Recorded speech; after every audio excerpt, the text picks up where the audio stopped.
오늘 하나님의 말씀은 골로새서 1장입니다. 24절과 25절 제가 봉독합니다. 나는 이제 너희를 위하여 받는 괴로움을 기뻐하고 그리스도의 남은 고난을 그의 몸된 교회를 위하여 내 육체에 채우노라. 내가 교회의 일꾼 된 것은 하나님이 너희를 위하여 내게 주신 직분을 따라 하나님의 말씀을 이루려 함이니라. 아멘. 심리학자들의 말에 의하면 젖먹이 어린아이들은 어머니 품에서 젖을 빨고 있을 때 나름대로 이런 생각을 한다고 합니다. 왜 어머니 젖이 둘일까? 하나는 먹으라고 있는 거고 하나는 먹는 동안에 가지고 놀라는 거다라고 갓난아기들이 생각을 한다고 합니다. 근데 문제는 아무도 손을 못 대게 한대요. 왜냐하면 이거 내 거기 때문에. 그래서 어린아이들은, 갓난아기들은 어머니는 나를 위해서 존재한다라고 생각을 한다고 합니다. 그리고 아버지는 돈 벌어오기 위해서 존재하고 형은 내가 타고 놀기 위해서 존재하는 것이라는 그런 건방진 생각으로 하며 산다고 합니다. 그래서 내가 우주의 중심이고 내가 왕이고 모든 것은 다 나를 위해서 존재한다라고 생각을 합니다. 근데 점점 자라면서 자신의 왕권이 무너지면서 짜증이 내고 문제아가 된다고 합니다.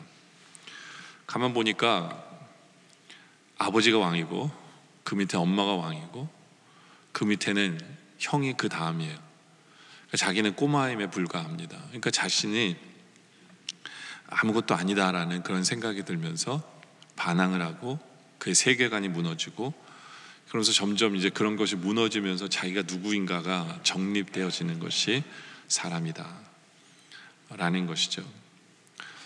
여러분들, 철이 난다는 게 무슨 뜻일까요? 철이 난다, 철든다. 네? 이제 그 갓난아기 때는 철이 없는 거죠, 그렇죠? 근데 철이 들면서 깨닫는 게 뭐냐면, 내가 혼자가 아니구나. 내 위에 뭔가가 있고 내 위에 누군가가 있고, 이걸 깨닫는 게 철이 되는 거예요. 또 철이 든다는 게 뭐냐면, 이 세상을 내 마음대로 하는 게 아니구나. 내 마음대로 살 수 있는 세상이 아니구나. 이제 이걸 깨닫는 게 이제 철든 사람들의 모습이다라고 세상은 이야기합니다. 근데 영적으로 철든 사람은 누굴까요? 영적으로 철든 사람은요, 그 위에 또 다른 생각을 하며 사는 사람이 영적으로 철든 사람이라고 생각할 수 있어요. 저는 이 사도 바울의 골로새서 이 말씀을 이렇게 묵상하면서 사도 바울은 보통 세상 사람들이 생각하지 않는 그 이상의 것을 생각하면서 그 생각을 바탕으로 모든 결정을 내리는 사람이구나라는 것을 바라보면서 이런 것이 철든 신앙인의 모습이 아닐까라는 생각을 하게 됐어요. 그래서 오늘 설교 제목이 철든 성도의 모습은 뭔가라는 것을 생각해 보려고 합니다. 철든 성도는 첫째로 이런 생각을 가지고 삽니다.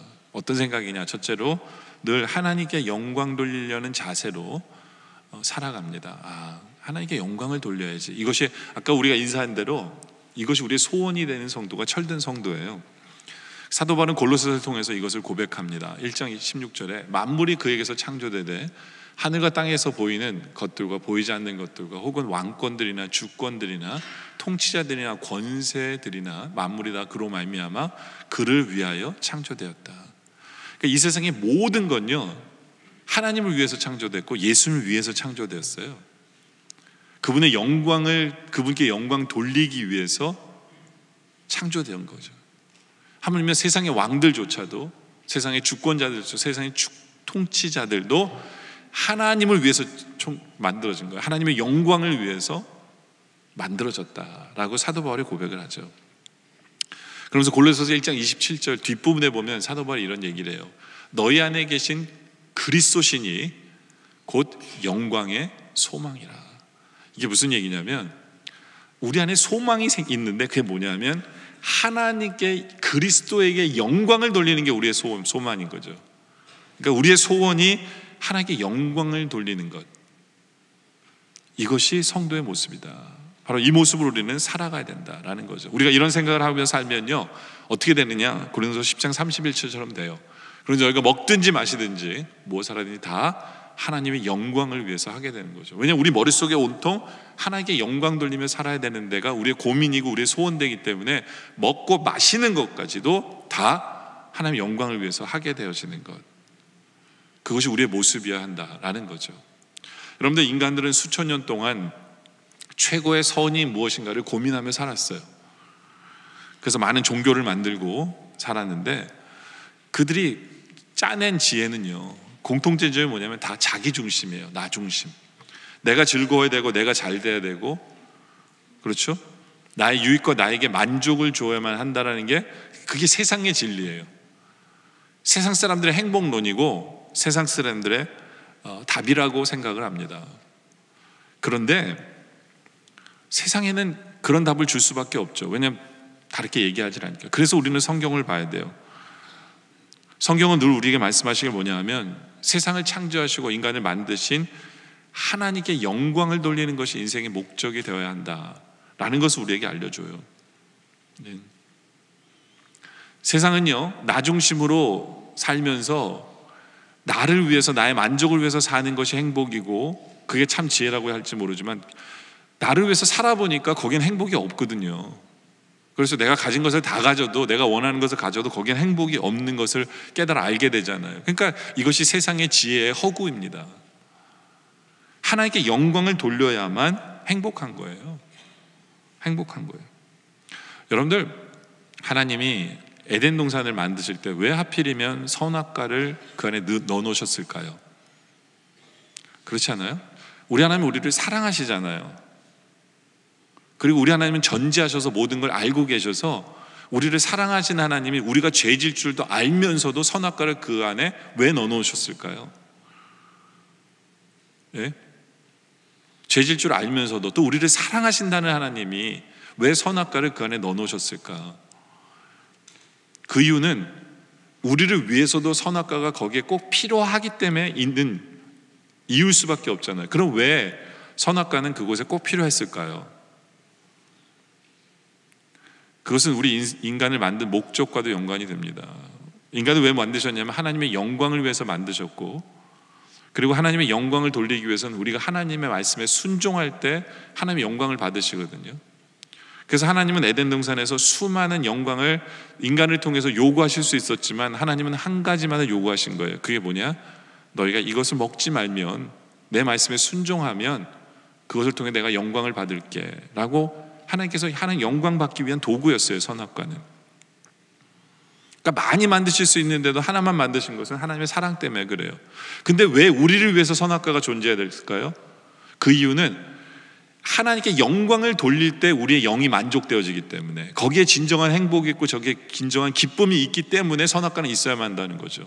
만약에 에덴 동산에 선악과가 없다면 그건 에덴 동산이 될 수가 없어요. 왜냐하면 우리의 영혼이 만족되어지는 부분이 없어지기 때문에. 우리 인간은 하나님께 영광을 돌리기 위해서 존재하는 존재거든요. 그래야만 우리가 행복해요. 그것이 인간이에요. 그렇기 때문에 우리가 정말 행복하길 원하세요? 우리의 목적이 하나님께 영광 돌리기, 것이 우리의 목적이 돼야 돼요. 근데 문제는 세상은 이런 얘기를 안 해요. 오직 성경만이 우리에게 알려주는 거거든요. 여러분들, 우리가 첫 단추를 잘못 끼면 끝에 가서는 결국에는 제대로 끼울 수가 없잖아요. 마찬가지예요. 우리의 시작이 하나님께 영광을 돌리기 위해서 뭐든지 시작을 하면 그것은 제대로 된 일이 되지만, 하나님의 영광을 돌리는 게 아니라 나의 만족과 나의 기쁨과 이것을 위해서 시작을 한다면 결국에는 고장난 기차처럼 레일을 벗어나서 결국은 꽝 하고 파멸의 순간이 올 수밖에 없는 것이 인간이에요. 그렇기 때문에 우리는 하나님의 영광을 위해서 존재한다라는 이것을 기억하고 있는지를 돌아봐야 돼요. 우리가 잘 알고 있는 그 웨스트민스터 소율의 문답에 보면 제일 되는 목적이 뭐예요? 사람의 제일 되는 목적은 하나님께 영광을 돌리고 그를 영원토록 즐거워하는 거거든요. 근데 이게 연결돼 있어요. 우리 하나님께 영광을 돌릴 때 우리는 그 안에서 진짜 즐거울 수 있어요. 그것이 인간이에요. 하나님께 영광을 돌려야 돼요. 근데 원래 우리 인간은요, 로마서 3장 23절에 보면 인간이 이렇다고 얘기하죠. 그게 뭐냐 하면 로마서 3장 23절입니다. 모든 사람이 죄를 범하였음에 하나님의 영광에 이르지 못하는 게 우리예요. 근데 예수 그리스도의 은혜로 말미암아 우리 죄를 사해 주심으로 말미암아 이제 우리에게 주어진 특권이 뭐냐면, 이제는 드디어 우리는 하나님께 영광을 돌릴 수 있는 자격이 주어진 거예요. 은혜예요. 내가 감히 하나님께 영광을 돌릴 수 있다라는 것 자체가 은혜예요. 예수 그리스도의 은혜예요. 그렇다면 우리는 어떻게 하나님께 영광을 돌리며 살 수 있을까? 성경은 여러 가지를 이야기하는데 몇 가지만 뽑아서 얘기하자면, 마태복음 5장 16절에 보면 이렇게 말씀하죠. 이같이 너희 빛이 사람 앞에 비치게 하여 그들로 너희 착한 행실을 보고 하늘에 계신 너희 아버지께 영광을 돌리게 하라. 그러니까 우리가 이 땅에서 살면서 착하게 살아야 돼요. 다른 사람을 위해서, 다른 사람의 본이 되며 살아야 돼요. 그게 하나님께 영광을 돌리는 자의 모습이에요. 그게 세상에서 빛이 되는 모습이에요. 그리고 또 하나님께 영광을 돌리는 모습은 어떠하느냐? 고린도서 1장 20절에 보면 하나님의 약속은 얼마든지 그리스도 안에서 예가 되니 그런즉 그로 말미암아 우리가 아멘하여 하나님께 영광을 돌리게 하라. 쉽게 얘기하자면 하나님의 약속, 즉 하나님의 말씀 앞에서 아멘하는 성도가 하나님께 영광을 돌리는 거예요. 하나님의 말씀을 믿고 그 말씀대로 살려고 하는 성도가 하나님께 영광을 돌리는 성도다라는 거죠. 그렇죠? 그리고 뭐가 하나님께 영광이냐? 우리가 외우는 주기도문에 보면 대개 나라와 건세와 영광이 하나님께 있다고 그러잖아요. 영원히 있사옵나이다. 대개 나라, 하나님의 나라가 세워질 때 거기에 영광이, 하나님의 영광이 나타나는 거예요. 그렇기 때문에 우리에게는 주의 나라의 확장을 위해서 복음을 증거하고 단기 선교를 떠나고 선교를 하고 하는 이유가 뭐냐면 하나님께 영광이 목적이기 때문에 우리가 그 일을 하는 거예요. 마태복음 6장 33절에도 보면 그런즉 너희는 먼저 그의 나라와 의를 구하라고 그러잖아요. 그의 나라를 구하는 것, 그것이 하나님의 영광을 위한 거예요. 근데 하나님의 영광을 구하다 보면, 그리하면 이 모든 것을 너에게 더하시는 우리는 은혜를 누리지만, 하여튼 먼저 그의 나라와 그 의를 구하는 것, 그것이 하나님의 영광을 위한 것이다. 그리고 이 하나님의 영광을 돌리는 도구가 무엇이냐면 교회예요. 교회. 이 교회가 그 일을 감당하는 거예요. 그래서 복음의 전진기지가 돼서, 그래서 파송하고 단기 선교를 보내고 나가서 전도하고, 이게 은혜가 이 하나님의 영광이 충만한 것이 교회예요. 이 성막에는 두 가지 의미가 있거든요. 하나는 뭐냐면 주의 영광이 임하는 곳, 또 다른 거 하나는 그곳에서 하나님을 만나는 곳. 그래서 회막이라고 부르는데, 회막이 영어로 meeting place예요. 주님을 만나는 곳이라는 뜻이 회막이거든요. 바로 이 자리가 그 자리예요. 주의 영광 속에 들어가는 자리, 주님을 만남으로 주의 영광 속에, 모함으로 주님께 예배함으로 주의 영광 속에 들어가는 곳이 바로 이 자리예요. 여러분들, 우리 주님은 어느 곳에 존재하십니다. 우리의 일터에도, 우리의 직장에도, 우리의 마음속에도. 그런데 우리가 여기 모이는 이유는 뭐냐면 우리의 예배 속에 거하셔서 주님의 영광을 나타내시기 때문에, 우리의 예배가 하나님께 영광을 돌리기 때문에 우리는 이 자리에 있는 거예요. 그렇죠? 그러니까 하나님께 영광 돌리는 것이 소원된 성도는 예배하기를 즐거워합니다. 여러분들, 우리의 소원이, 우리의 소망이 그리스도의 영광을 나타내는 것이 우리의 소원이기를 원합니다. 그것이 철든 성도의 모습이에요.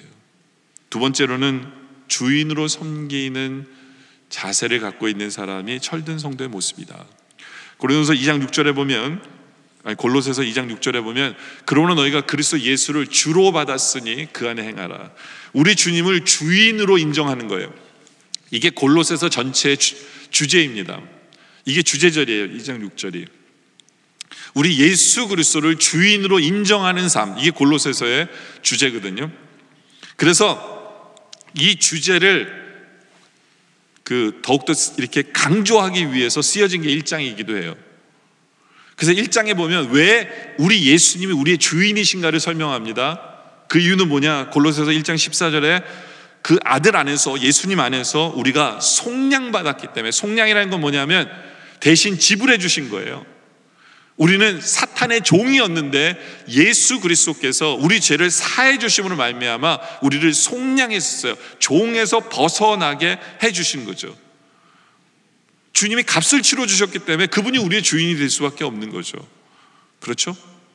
또 그분이 우리의 주인 되실 수밖에 없는 것은 1장 16절에 보면 뭐라고 얘기하냐면 만물이 그에게서 창조되되, 그러니까 우리를 창조하신 주님 때문에, 나를 만드신 분이니까 그분이 나의 주인 되실 수밖에요. 그렇죠? 나를 만드신 분이에요. 거기다가 17절에 보면 이 말씀 좀 어려운데요, 또한 그가 만물보다 먼저 계셨어요. 주님이 만물을 만드시고 만물을 먼저 계셨는데 만물이 그 안에 함께 섰느니라. 이게 무슨 뜻이냐면 만물을 만드시고는요, 우리 주님이 만물 안에 계세요. 무슨 얘기냐? 만물을 다스리고 계시는 거예요. 만물이 주님의 섭리 속에 있는 거고 그 섭리 안에 내가 있는 거예요. 주님의 다스림 속에 내가 있기 때문에 그분은 나의 주인이실 수밖에 없는 거죠. 그렇죠? 또 우리 믿는 성도들에게는 주님이 주인일 수밖에 없는 게 18절에 보니까 그는 몸된 교회의 머리시기 때문에, 우리 교회의 머리세요. 우리는 그분의 종이고 그분의 머리의 뜻대로 살 수밖에 없는 것이 우리이기 때문에 우리 주님은 우리의 주인이심을 우리는 확신을 해야 돼요. 그리고 우리는 그렇게 살아야 돼요. 주님을 주인으로 고백하며 정말 주인으로 고백하는 성도답게 살아가는 것이 철이든 성도다라는 거죠. 여러분들, 원래 우리의 모습은 골로새 1장 13절인데요 원래 우리의 모습은 그가 우리를 흑암의 권세에서 건져내셨어요. 우리는 아무것도 몰라요. 아무것도 보이는 게 없어요. 우리는 알지도 못해요. 그냥 사탄의 종으로 살아갈 수밖에 없었던 게 우리의 모습이에요. 그런데 주님의 은혜로 그의 사랑의 아들의 나라로 옮겨주신 거죠. 우리는 그 은혜를 입은 자들이에요. 그 은혜를 입은 자들이에요. 그 은혜로 말미암아 우리는 우리 주님을 주인으로 섬겨야 돼요. 예. 누가 억지로 시켜서가 아니라 주님의 은혜 때문에. 참 감사한 것은 우리 주님은 우리를 자녀라고 불러주세요. 우리가 종인데 우리를 자녀로 대해주세요. 근데 우리의 선택은 주님, 제가 자녀이면서 주의 종으로 살아가겠습니다 하는 것이 철든 성도의 모습이라는 거죠. 그래서 사도 바울은 자기 스스로를 뭐라고 부르냐면 23절에 복음의 일꾼이라고 불러요. 복음의 종이다. 나는 복음의 종이다. 근데 참 재미있는 게 뭐냐면 교회의 일꾼이라고 부르지 않고 사도 바울은 먼저 복음의 일꾼이라고 자기를 나타냅니다. 그 이유가 뭐냐면 먼저 복음의 일꾼이 돼야 돼요. 우리 모두는 그냥 먼저 교회 일꾼이 되면 내 교회가 먼저인 줄 알아요. 그냥 교회 일꾼이면 교회는 계급주의인 줄 알아요. 복음은 사람을 살리는 거예요. 복음은 그리스도의 능력을 나타내는 거예요. 복음은 하나님만을 드러내는 거예요. 그래서 이 복음 앞에서 먼저 깨진 성도가 돼야 돼요. 이 복음 앞에서 먼저 주님을 체험한 성도가 돼야만 제대로 된 일꾼이 되는 거예요. 중세 교회가 타락한 이유도 바로 그거예요. 그들은 교회 일꾼이었지 복음의 일꾼이 돼본 적이 없기 때문에 그들은 넘어진 거거든요. 그래서 중세시대 때 종교개혁을 일으키면서 오직 은혜, 오직 믿음, 오직 말씀 이렇게 이야기한 이유가 뭐냐면 말씀을 통해서만 깨어질 수밖에 없으니까. 그렇게 깨어져야 돼요. 말씀을 통해 깨어져서 무엇이 은혜인지 무엇인지를 제대로 알 때, 그러고 교회 일꾼이 돼야 제대로 된 일꾼이 되는 거예요. 그래서 사도 바울도 23절에 먼저 자신은 복음의 일꾼이라고 얘기하고 25절에 가서 드디어 나는 교회의 일꾼이다라고 표현한 이유가 바로 거기에 있는 거예요. 우리는 먼저 복음의 일꾼이 되고 그 다음에 교회의 일꾼이 되어지는 우리의 모습이기를 원합니다. 왜요? 주님의 은혜 때문에. 우리 주님은 부족한 우리들을 자녀 삼아 주셨어요. 그럼에도 불구하고 우리는 주님께 주신 자유로 주의 종의 자리에 설 줄 아는 그런 철든 성도이길 원합니다. 여러분들, 주님은 우리를 자유자로 삼아 주셨거든요. 갈라디아서 5장 1절에 보면 그리스도께서 우리를 자유롭게 하려고 자유를 주셨어요. 우린 자유자예요. 근데 정말 철든 성도는 누구냐면 나에게 주신 자유를 가지고 주님, 제가 주님의 종이 될게요 하는 사람이 철든 성도예요. 아, 자유다, 내 마음대로 살아야지. 그건 철이 덜 든 거죠. 전 우리 영락의 성도들이 주님께서 주신 자유를 가지고 주님, 내가 주의 종이 되겠습니다라고 고백할 줄 아는 그런 철든 성도들이 되기를 원합니다. 세 번째는 주의 경륜 속에 사는 자세가 필요해요. 골로새 1장 25절, 이걸 개역 성경으로 보면요, 우리가 예전에 보던 성경에 보면 이렇게 표현하고 있어요. 내가 교회 일꾼 된 것은 하나님이 너희를 위하여 내게 주신 경륜을 따라 주의 말씀을 이루려 함이라 라는 경륜이라는 단어가 나와요. 근데 개역 개정에 가서는 이 경륜 대신에 뭐라고 썼냐면 내가 교회 일꾼 된 것은 하나님이 너희를 위하여 내게 주신 직분을 따라 하나님의 말씀을 이루함이라라고, 한 군데는 예전에는 경륜이라는 단어를 썼고 지금은 직분이라는 단어를 써서 성경이 번역되어 있어요. 왜 이렇게 다를까요? 근데 여러분들 엄밀히 보면 다른 게 아니에요. 같은 얘기예요. 같은 얘기예요. 경륜은 좀 더 큰 의미의 말이고 직분은 좀 더 좁은 의미의 말이에요. 무슨 얘기냐? 하나님께서 우리에게 직분을 주신 것은 하나님의 경륜을 따라 주신 거라는 거예요. 하나님의 뜻하셔서 하나님의 콜링에 의해서 하나님이 직분을 주신 거예요. 내가 택한 게 아니라는 얘기예요. 이것이 하나님의 경륜이에요. 하나님의 뜻 안에서 모든 것을 이루시는 것, 우리에게 어떤 일을 시키시는 것도 하나님의 뜻 안에서 하나님의 경륜 속에서 되어진다라는 것을 사도 바울이 강조하는 거거든요. 그러니까 우리가 세상에서 되어지는 모든 일들은 우연이 없어요. 다 필연이에요. 그렇기 때문에 우리 삶 속에서 벌어지는 일들 앞에서 우리는 어텐션 해야 돼요. 우리는 상황을 분별해야 돼요. 주님의 뜻이 무엇인가에 대해서, 주님의 경륜이 무엇인가, 영어로 말하면 디바인 플랜이거든요. 신적인 계획이에요. 이것이 지금도 우리 삶 속에 계속해서 이루어지고 있기 때문에 우리는 그 개념 속에서 살아야 돼요. 나에게 어떤 일이 벌어질 때 주님의 뜻 안에서 이루어지는 것을 인정하는 거죠. 여러분들, 우리가 세월이 가면 갈수록 느껴지는 게 뭐냐면, 나이가 들면 들수록 우리가 깨달아야 되는 게 뭐냐면, 내가 혼자가 아니다라는 걸 깨달아야 돼요. 그렇지 않아요? 우리는 이걸 잊지 말아야 돼요. 살다 보면 내 마음대로 울 수 있는 것도 아니에요. 어쩔 때는 내 마음대로 웃을 수 있는 것도 아니다라는 것을 깨달은 사람이 철든 성도거든요. 여러분들, 우리 나이 드신 분들 조심하게 얘기하셔야 돼요. 걸핏하면 죽었으면 좋겠다, 이런 거 자식들 앞에 얘기하면 자식들을 불행하게 만드는 거예요. 자식들의 마음을 아프게 하는 거예요. 자식들도 마찬가지예요. 부모 앞에서 한숨이나 푹푹 쉬고 있으면 그게 불효예요. 그러니까 우리가 철든다는 게 뭐냐면, 내가 사는 이 세상에서 내 마음대로 살 수 없다는 걸 깨닫는 게 철드는 거예요. 그렇지 않아요? 만약에 여러분들이 내 마음대로, 나는 내 마음대로 살고 있어라고 생각하는 사람, 그 사람 철없는 사람이에요. 저는 예전에 어릴 때 제가 제일 되고 싶었던 게 뭔지 아세요? 아버지가 되고 싶었어요. 뭐냐, 아버지를 보니까 마음대로 하시는 것 같아요. 먹는 것도 아버지가 먹고 싶은 거 해주시고, 엄마가, 아버지가 뭐 결정하면 그대로 가서 사시고, 마음대로 사시니까 난 아버지가 되고 싶었어요. 근데 그게 철든 사람의 모습이에요. 철이 덜 든 사람의 모습이에요. 그 소원을 갖고 있는 게. 그렇지 않아요? 제가 아버지가 되고 보니까 내 마음대로 할 수 있는 게 없어요. 자식들 눈치 봐야 되고요, 와이프 눈치 봐야 되고, 그래야 집안이 편해요. 그러니까 내 마음대로 할 수 있어 사는 그런 아버지 밑에 사는 집은 애들이 불행한 거예요. 그 와이프는 불행한 거예요. 왜냐하면 철이 덜 든 아버지 밑에 사니까. 그렇지 않아요? 네. 근데 이게 그냥 세상 살이뿐만 아니라 영적으로도 마찬가지예요. 이게 사는 세상이 나 혼자 사는 세상이 아니구나, 내가 하나님과 함께 살고 있구나, 이게 이제 경륜 속에 사는 성도의 모습이거든요. 나 혼자 사는 게 아니에요.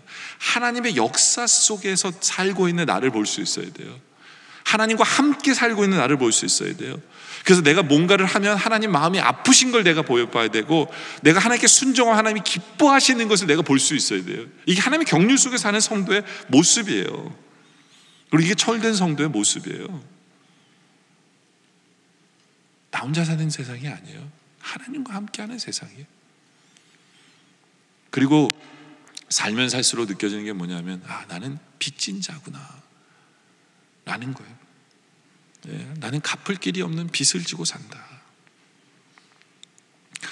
시간이 지나면 지날수록 느끼는 게 뭐냐면, 신세진 사람들이 많아지는 것 같아요. 신세지는 사람들이 많아져요. 그리고 고마운 분들이 많아지는 것 같아요. 우리 자식들도 이렇게 제가 보면 우리 자식들한테도 참 고마운 것 같아요. 아빠가 뭐길래 쟤네들은 아빠를 위해서 뭔가를 해줘야 된다고 생각할까? 한 번도 그런 걸 요구한 적이 없는데, 그렇잖아요. 제일 고민되게 만드는 질문이 뭐냐면, 아빠 파더스데이인데 뭐 사줄까? 제일 고민돼요. 진짜로 제일 고민돼요. 예? 뭘 다 가졌기 때문이 아니라 얘네들이 나를 위해서 뭐를 사준다는 것 자체가 쉽게 얘기가 나오지 않는 것 같아요. 그래서 참, 그런데 나에게 뭐 이렇게 사줄 때마다 참 고맙다, 감사하다 라는 생각이 드는 것 같아요. 예. 근데 예수를 믿는다는 것 자체가 이게 은혜잖아요. 하나님께서 왜 나에게 이렇게 하실까? 하나님 왜 나를 사랑하실까? 모든 것이 은혜잖아요. 예. 그것이 깨닫는 것이 철이 들어가는 것이 아닐까라는 생각을 해봐요. 그 유명한 얘기가 있어요. 어거스틴이 그런 얘기를 해요. 사람이 죄를 지을 수 있는 것도 은혜다. 여러분 그렇게 생각해 보셨어요? 죄를 지을 수 있는 것도 은혜다. 왜냐하면 죄 짓자마자 하나님 번개를 탁 쳐가지고 죽여버리면 죄도 못 지을 텐데, 죄를 짓고 있는 그 순간도 하나님 살려주신 은혜 때문에 죄를 짓고 있는 거니까 은혜예요. 그러니까 모든 게 은혜인 거예요. 정말 모든 게 은혜예요. 하나님 안에서 바라보면 모든 게 은혜예요. 사람들에게 경험되어지는 모든 것들, 교회 안에서 되어지는 모든 것 다 은혜예요. 은혜예요. 저는 축구할 때, 요즘에 월요일날 축구할 때 어떤 분이 저를 꼭 이렇게 불러요. 명형 이렇게 불러요. 명형. 굉장히 새로운 단어예요. 명형. 그분들이 저를 그렇게 부를 때마다 무슨 생각이 드냐면, 내가 너무 님자를, 호칭을 부르는데 너무 귀가 익숙해졌구나. 그러니까 목사님이라고 부르잖아요. 저 옛날에는요, 누가 전도사님, 목사님 하면, 특히 연세 드신 분들 부르면 되게 황송했거든요. 왜 님자일까? 그런 생각이 들었거든요. 왜 의사는 의사님이라고 안 그러는데 왜 목사님은 목사님이라고 부르실까? 내가 그럴 자격이 있을까? 뭐 이런 생각 참 많이 했는데 요즘 스포일된 것 같아요. 그냥 너무나 자연스럽게 듣는 그런 귀가 된 것 같아요. 예. 근데 명형 그러니까 굉장히 새롭고 다시 돌아보게 되는 것 같아요. 참 하나님의 은혜다. 나 같은 사람이 다른 사람에게 님자라는 소리를 들으면서 살 수 있는 것이 얼마나 큰 은혜일까. 은혜라고 생각했기 때문에 예전에는요, 누가 이렇게 밥 차리면 목사님 먼저 식사하세요 그러면 저 먼저 식사 안 했거든요. 근데 요즘에는 좀 스포일된 것 같아요. 이제는 먼저 가요. 먼저 가서 먹어요. 다른 이유 때문이 아니라 제가 안 가고 뒤에서 먼저 가세요 막 이러고 있으면 딴 사람들이 식사를 늦게 하더라고요. 그래서 그냥 먹어버리자 그러고 이제 가는데, 모르겠어요. 뭐가 옳은지도 모르겠고, 그렇지만 감사한 것 같아요. 내가 누구길래 님자라는 소리를 들으며 평생 살아가고 있을까? 그런 은혜 속에 살아가는 것이 우린 것 같아요. 그리고 이 하나님의 은혜를, 이게 하나님을 생각하면요, 내가 하나님을 먼저 사랑한 줄 알았더니 아니더라고요. 네? 하나님이 나를 사랑하신 거예요. 하나님이 나를. 우리는 평생 살아가면서 그 하나님의 넓고 큰 사랑을 깨달으며 살아가는 거예요. 아직도 다 못 깨닫은 그 사랑을 우리는 깨닫고 살아가는 것이 우리 인생인 것 같아요. 네? 내가 하나님의 영광을 위해서, 뭐 하나님의 교회를 위해서 헌신했다, 아니에요. 그건 건방진 소리고 철없는 소리예요.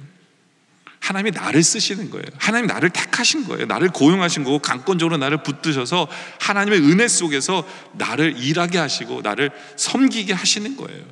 내가 주님께 11조를 드리는 것도 마찬가지예요. 그거 내 돈 아니에요. 하나님 거 드리는 거예요. 오히려 10의 구조를 나한테 맡겨주신 거예요. 그렇지 않아요? 네? 모든 것이 하나님의 경준 속에서 하나님이 먼저 해주셨고, 하나님 먼저 해주시는데 우리는 그걸 쫓아가는 것뿐이에요. 네. 우리는 그 은혜 개념 속에서, 감격 속에서 살아야 돼요. 베드로가 그랬던 것 같아요. 주님을 3번이나 부인했는데 하나님께서 그에게 사명을 맡기시고, 그가 설교할 때마다 사람들이 깨어지고 예수를 믿게 되어지고 안진병을 일으키고 할 때마다 베드로는 그 감격 속에서 살았던 것 같아요. 웬 은혜인가? 웬 하나님의 경륜일까? 네? 사도 바울도 마찬가지예요. 예수 그리스도를 믿는 사람을 잡아 죽이고 핍박하던 자기들과 이젠 주님을 전할 수 있는 모든 것은 처음부터 끝까지 은혜라고 밖에 생각이 안 된 거예요. 네? 하나님이 먼저 주도하시고 하나님이 시키시고 하나님이 이끄시고 하나님이 다 하셨다는 것을 그 사도 바울이 알기 때문에 사도 바울은 나의 나된 것은 주님의 은혜일 수밖에 없다라고 고백할 수밖에 없는 거예요. 이것이 주님의 경륜이에요. 솔직히 우리 주님께서는 주님의 뜻대로 모든 걸 다 하실 수 있는데 불구하고 주님의 그 경륜 속에 보면요, 모든 것이 합하여 선을 이루는 거예요. 나를 위한 선을 이루시는 그 주님의 경륜 앞에서 우리는 더 깨어져야 돼요. 그것에도 감사해야 돼요. 감사해야 돼요. 나의 나된 것이 하나님의 은혜일 수밖에 없는 거예요. 그것이 주님의 경륜 속에서 나를 바라보는 성도의 모습이고, 그럴 때 우리는 철이 들 수밖에 없어요. 그럴 때 우리는 두 번째 모습의 고백을 하게 돼요. 그게 뭐냐면, 두 번째로는 그리스도의 몸된 교회를 위하여 고난을 내 육체에 채운다라는 이 고백을 하게 돼요. 그게 사도 바울의 고백이에요. 24절에 사도 바울이 이렇게 고백해요. 나는 이제 너희를 위하여 받는 괴로움을 기뻐하고 그리스도의 남은 고난을 그의 몸된 교회를 위하여 내 육체에 채우느라.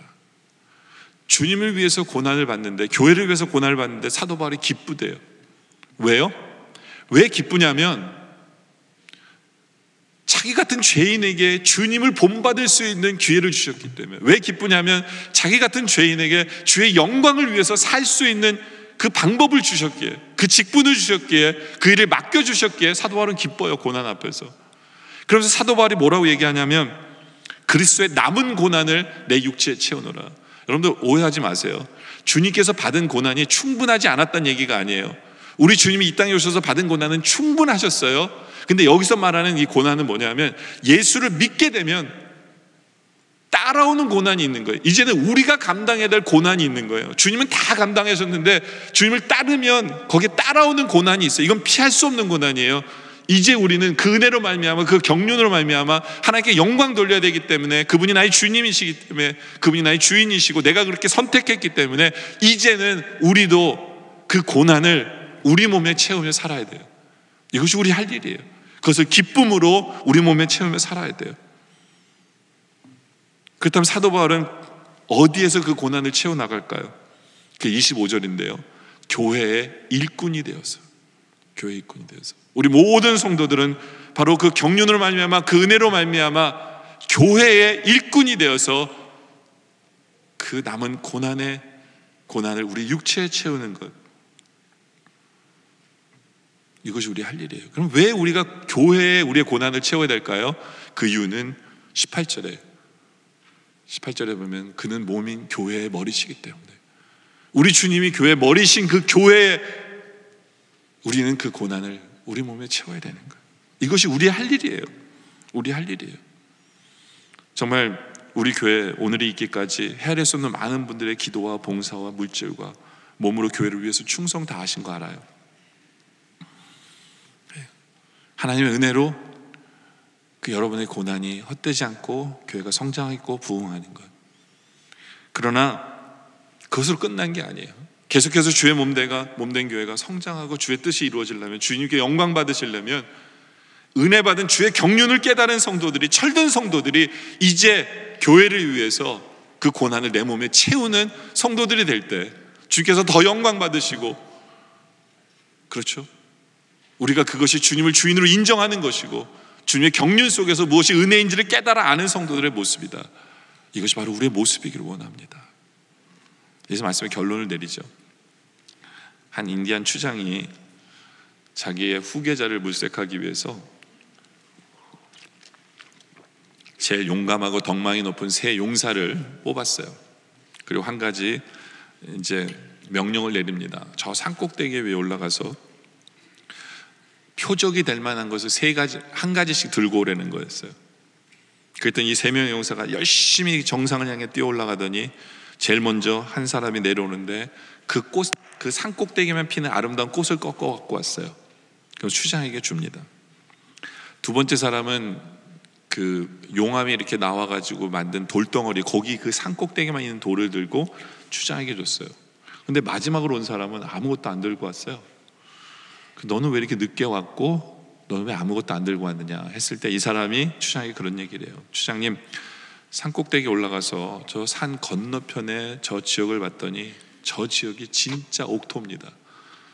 우리가 저쪽으로 이사를 가면 우리는 정말 평안하게 풍성하게 윤택한 삶을 살 수 있습니다. 저는 그것을 보고 왔습니다 라고 했을 때 이 추장이 세 번째 용사에게 추장직을 물려줬어요. 왠 줄 아세요?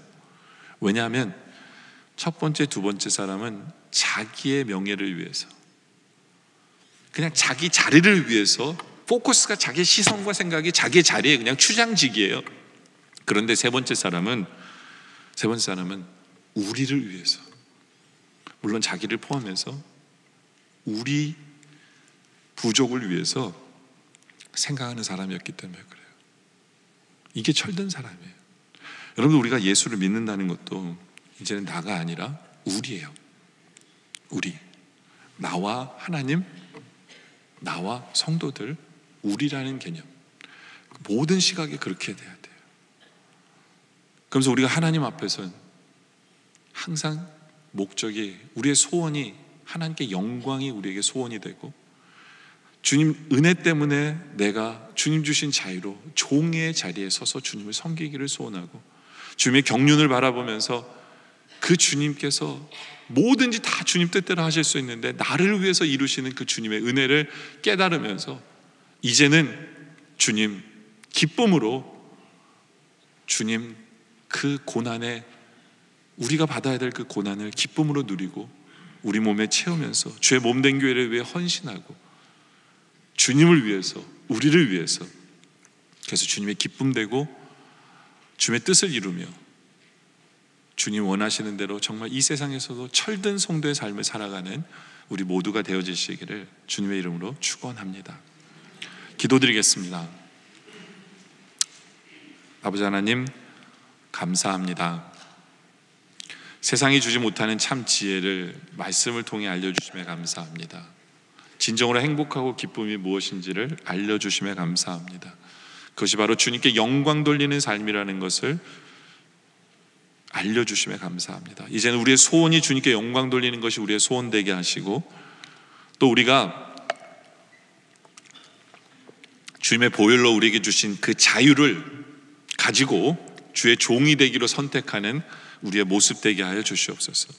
주님의 경륜 속에 있는 것을 보면서 그 경륜이 우리를 사랑하시고 우리를 가장 좋은 곳으로 인도해 주시는 그 은혜의 경륜임을 바라보며 다시 한 번 더 우리가 결단하게 하여 주시옵소서. 그리스도 남은 고난을 우리의 육체에 채우기로 기쁘게 결단하고 기쁘게 주님을 섬기기로 작정하는 우리 모두가 되게 하여 주시옵소서.